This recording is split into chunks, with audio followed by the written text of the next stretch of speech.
But to simply keep making statements, threatening, doing all kinds of things, let me tell you, we have been there. We have paid our highest price ever in our lives, this genocide. I don't think we can be made to suffer in all kinds of ways. We can do, but we will never, never, never go back to paying that similar price we paid 30 years ago. It doesn't matter how powerful anybody is.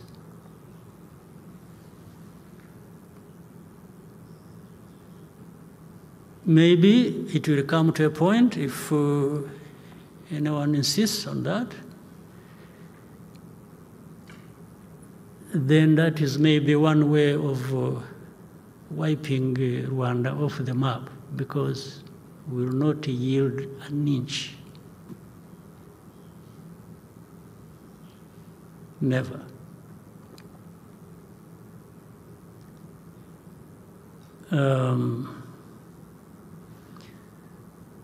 But we can work together to look at the causes, if we are ready to listen to each other,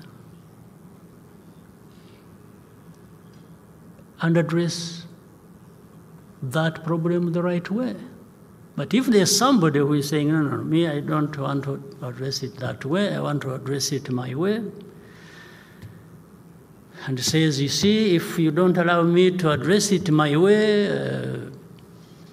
I will deny you this, I will deny you that, and I will take it to China, I will take it to Russia, I will take it.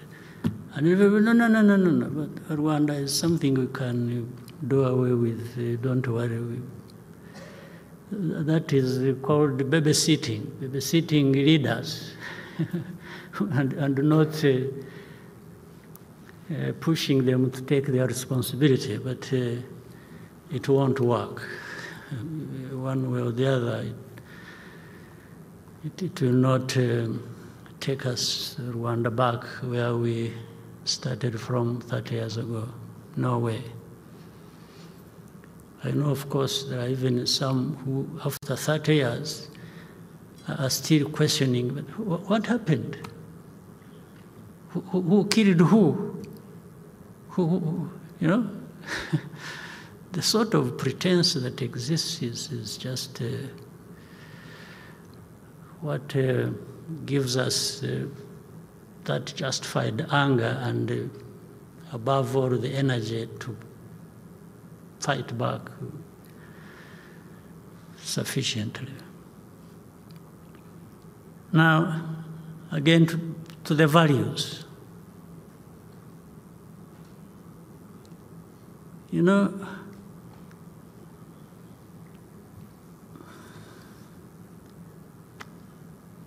I keep telling people, they come, you say, you see everything, yeah, we understand you, we see everything is okay, but you see, we are failing to explain why Rwandan forces are said to be in Congo.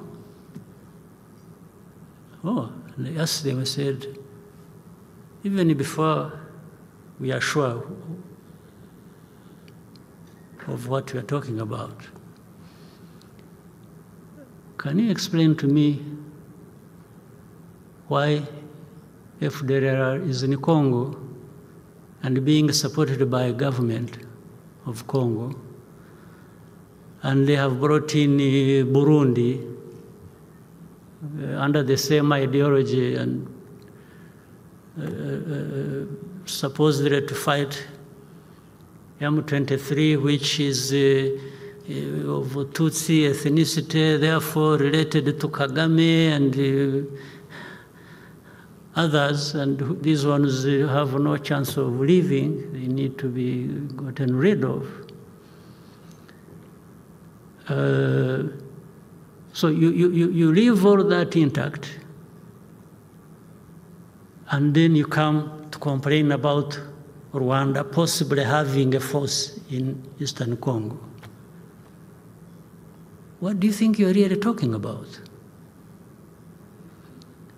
And then you say, okay, you see, defensive measures that Rwanda has taken should be removed, and we shall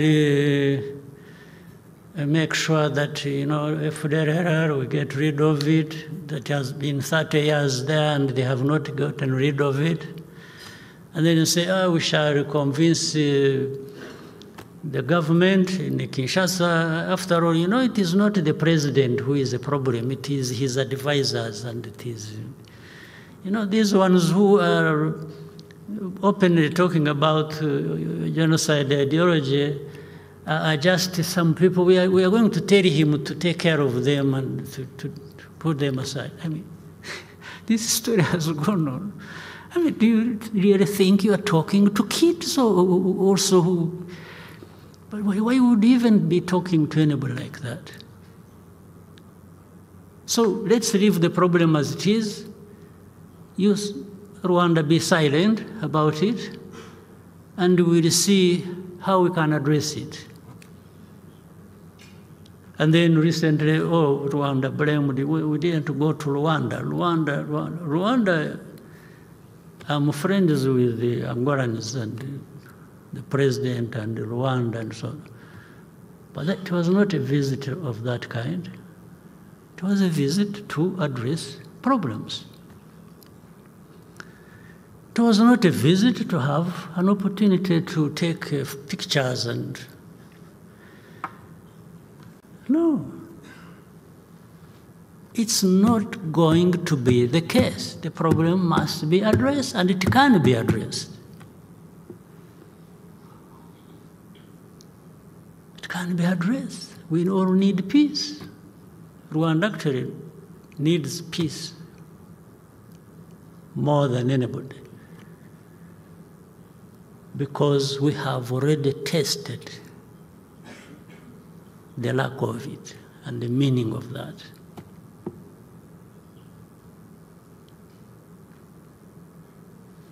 And then to see the double standards and the hypocrisy that add up to really nothing. We talked earlier about elections we had here and so on and so forth. And so people tell us they want democracy everywhere. They encourage elections. The person who is causing problems in this situation I'm talking about between Rwanda and DRC has never, twice, been elected. And you know it. You know it. But this is why I was saying it doesn't matter evidence, it doesn't matter facts, it doesn't matter the claim. It's just what you think applies to you for that moment, for your benefit. The rest doesn't matter. This man, Tshisekedi, was never elected first. He didn't at all. And you know it. So I'm not telling anyone, only that you don't talk about it publicly, I'm talking about it publicly. That's the only difference. You know it. The second time, nothing happened, and you know it. So, what values are you telling us that you beat up some people for, and then others you don't know what to do? So you think I realize that and really respect you for it, or even listen to what you tell me that doesn't add up to anything?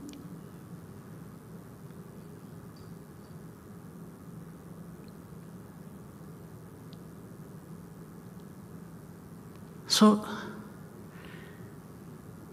I know I'm talking to innocent people here, all of us. Because some of you even representing the countries that cause us so much trouble. I'm sure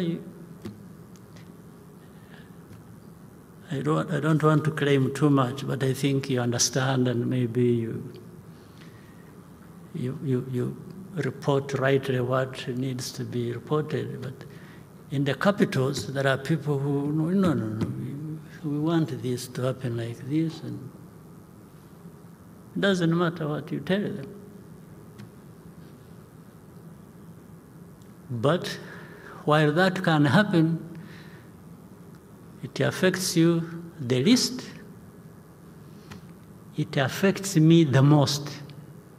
I can't afford to behave the way you want me to behave in dealing with this problem.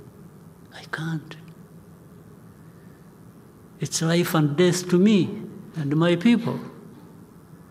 For you, it's just something you talk about, or you can call and give instructions while you are playing football, or you are playing tennis, or doing golf. It is as simple as that for you. But for me, just a blink at the wrong time, it's life and death for me. So I'm just saying, please also understand us and understand the people you are dealing with. We are not this.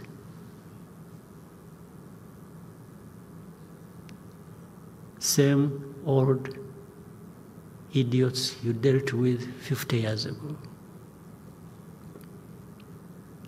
We are not.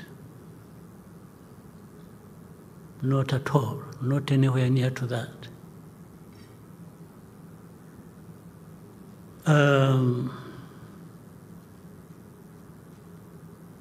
So if you espouse these values, the values that are so much talked about,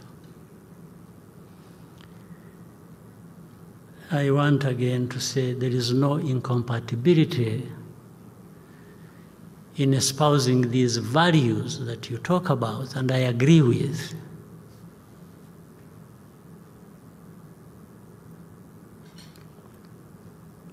And even fulfilling your interests. There is no incompatibility.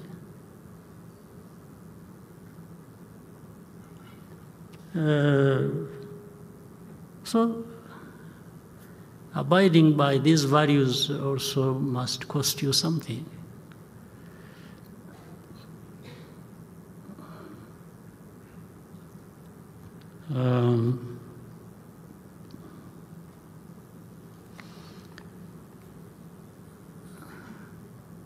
That's why some truth has to, our partners, we are even told, want you to develop, to prosper, to do this, to do that. At the same time, I remembered a story.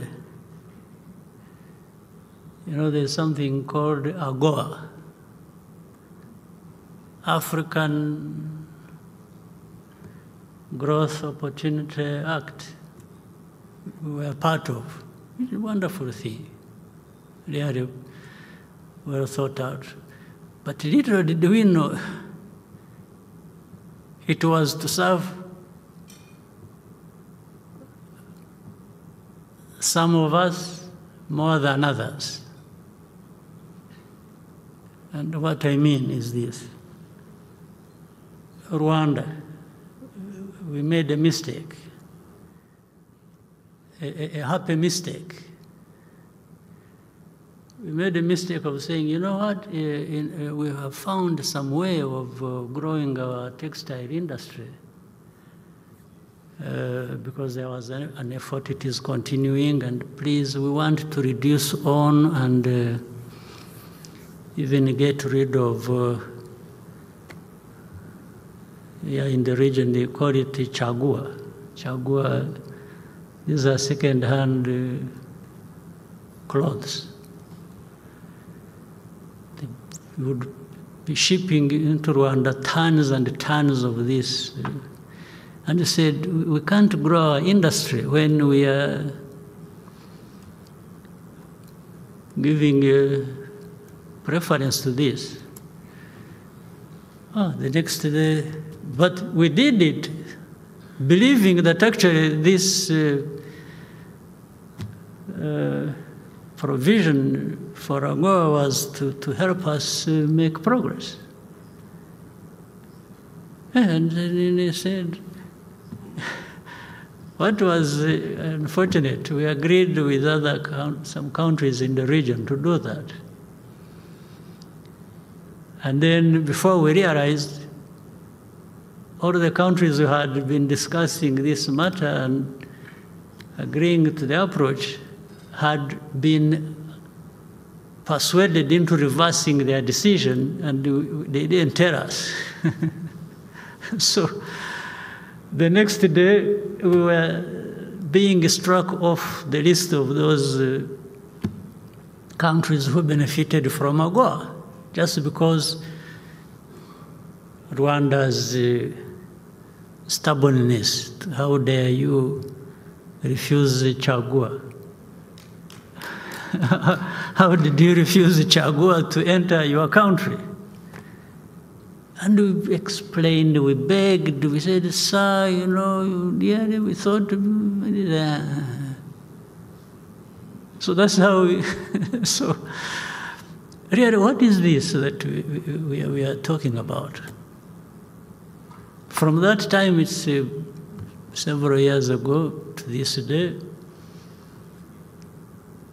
but those with the oil, with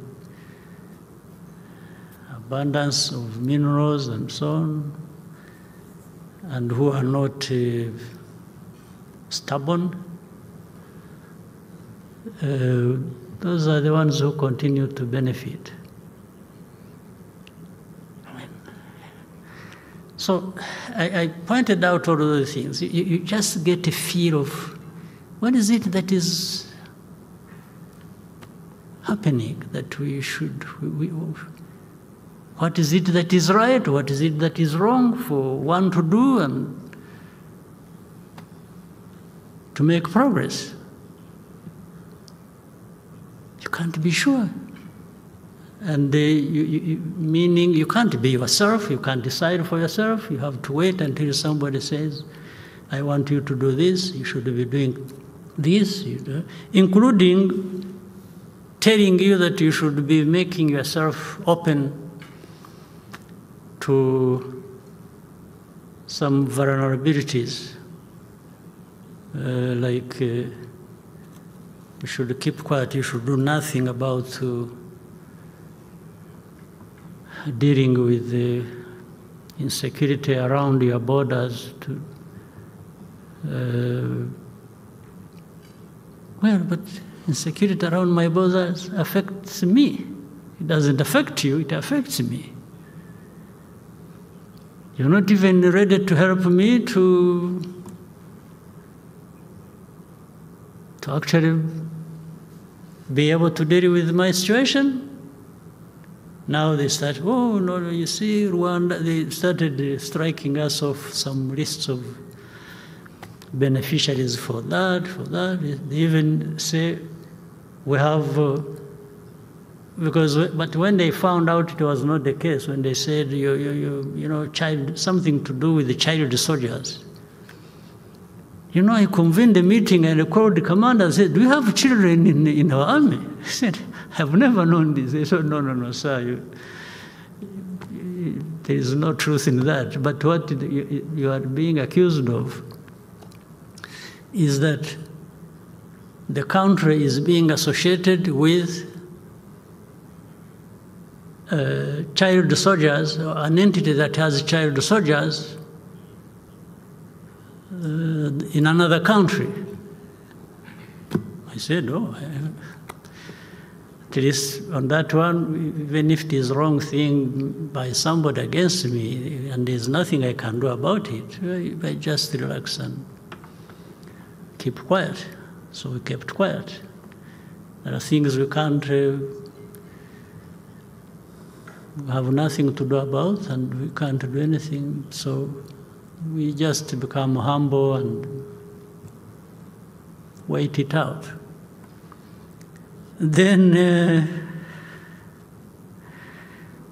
we have operations in Mozambique, in Central African Republic. And by the way, for Central African Republic, we're asked by the country to go and help. And we were also asked by the countries, developed countries, actually that we should help. And we agreed.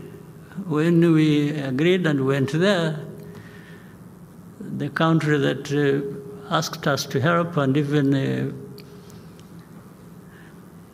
lifted us to that place, we never heard from them a few months after. And then we were asked to do the same in Mozambique. We went there. Before we realized, when we were taking Mozambique and the partners and say, you know what, we are able to do what we can do, but we can't do everything. At least with Rwanda, limited resources in all ways, we can't afford to finance our operations there. It either has to be the country where we are running the operations or partners who want peace there and who have made investments there, by the way, after all. And we were left on our own. And when it came to some help that came from European Union, it came grudgingly. And you ask, they say, why are you grudgingly assisting us? They say, yeah, you see, some people are saying you are in the Congo. You say, no, yeah, but let's put that aside.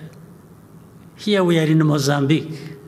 We are talking about Mozambique. So are you going to punish Mozambique for our crimes, for our offenses, for doing what you don't like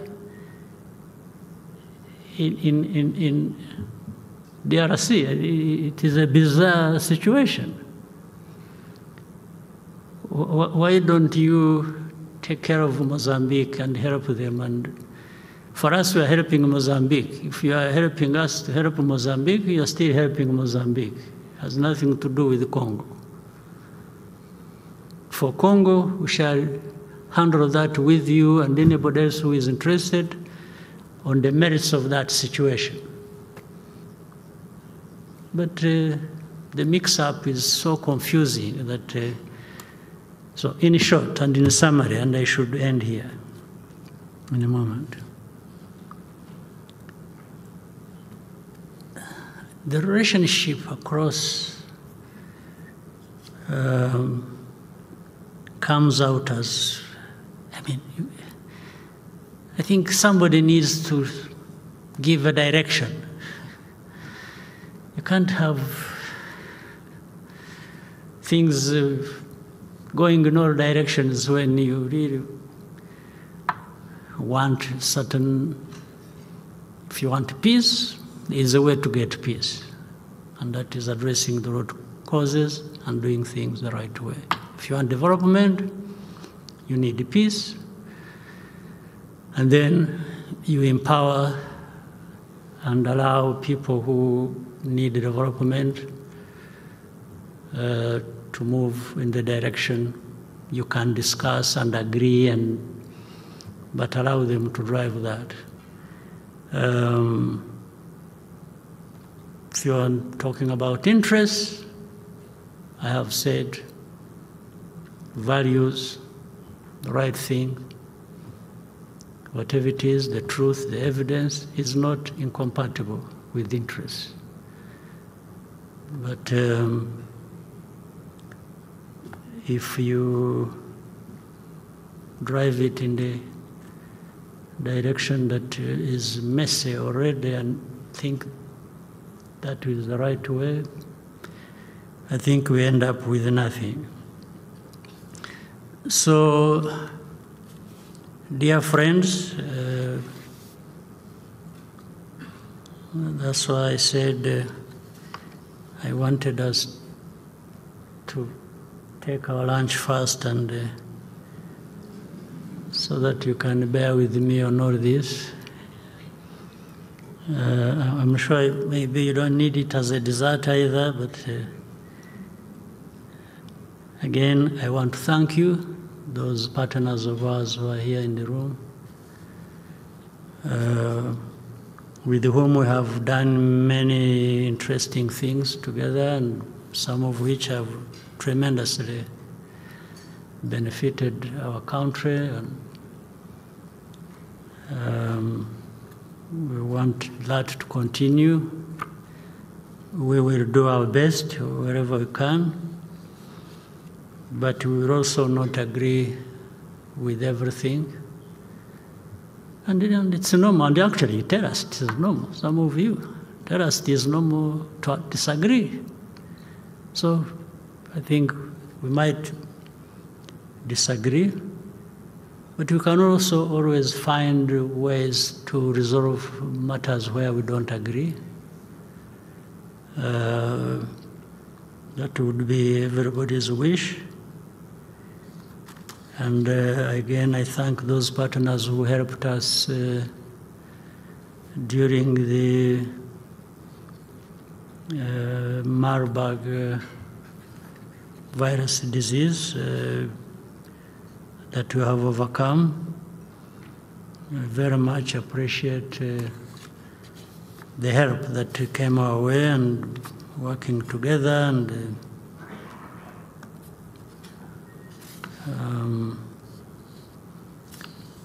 so I wish you once again, I have done that before,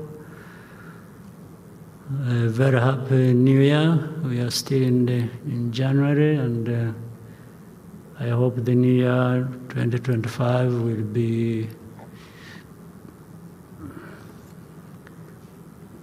prosperous, fruitful, and a very good one for all of us. All the best to you.